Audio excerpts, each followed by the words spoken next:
Hi friends, today we are going to read Radiant Child, the story of young artist Jean-Michel Basquiat by this artist, or author.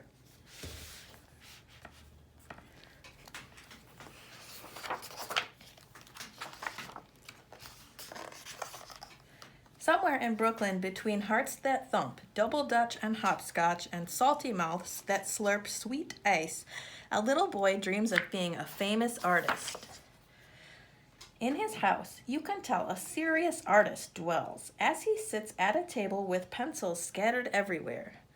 Jean-Michel draws from morning until night with a serious face amid a storm of papers. He refuses to sleep until he has created a masterpiece. At night, images enchant Jean-Michel's mind, and he wakes from his dreams to add one more line. His drawings are not neat or clean, nor does he color inside the lines. They are sloppy, ugly, and sometimes weird, but somehow still beautiful. His art comes from his mother, Matilda, a Puerto Rican woman who designs and sews, cooks and cleans, and makes the house look like a stylish magazine. But most important, she lies on the floor and draws with Jean-Michel and his father's old work papers. From her, he learns that art is not only in the poetry books she reads to him or in the theaters and museums they visit. Art is the street games of little children, in our style and the words that we speak. It is how the messy patchwork of the city creates new meaning for ordinary things. While visiting the museum, they look at his favorite works of art. Reading the story behind each artist, reading the story behind each work. This is how Jean-Michel learns what it means to be a famous artist. Back at home, he creates art on the floor as his father, Gerard, plays jazz records. Mama Matilda cooks arroz con pollo and calls Jean-Michel mi amor. The energy and life of the city can be felt in each line of his drawings. As time goes by, Jean-Michel learns that art has a healing power. After a car accident, he is scared and confused. Matilda gives him a book to calm his fears. It is filled with pictures of bones, skulls, and other body parts. Jean-Michel draws from it until he knows it all by heart. He is no longer afraid. Back at home, Jean-Michel's body heals, but his heart breaks. His mother's mind is not well, and the family breaks. She no longer lies on the floor and draws with Jean-Michel, but sits by the window singing only to birds.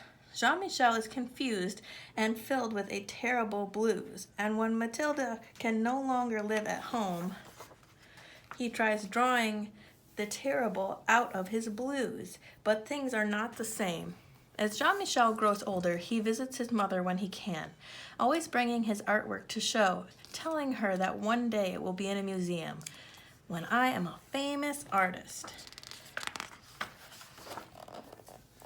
A teenager now, Jean-Michel decides, Papa, I will be very, very famous one day, with a sly look, a twinkle in his eye. Jean-Michel leaves Brooklyn for New York City, the Lower East Side, a concrete jungle where only the tough survive. During the day, dressed in a green jumpsuit splattered with paint, Jean-Michel stays with friends, sleeping on couches and floors, leaving a barrage of collages and poem-filled papers everywhere he goes.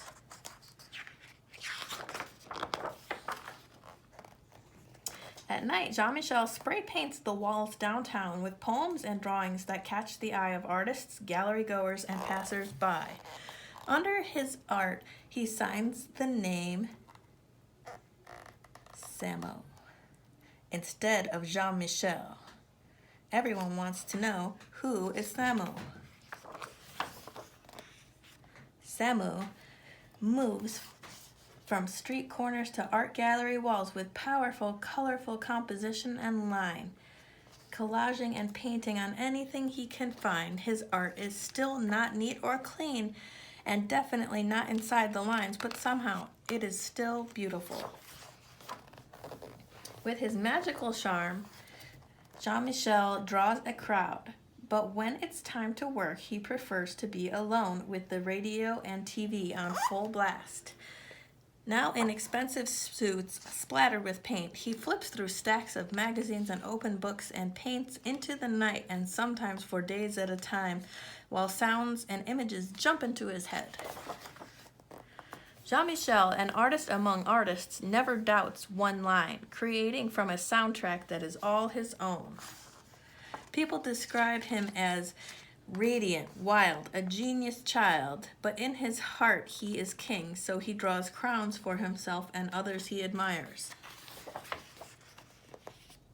A grown man now with the art world in his hands, Jean-Michel still visits his mother when he can. And at his most important shows, above all the critics, fans, and artists he admires, the place of honor is his mother's, a queen on a throne. He is now a famous artist.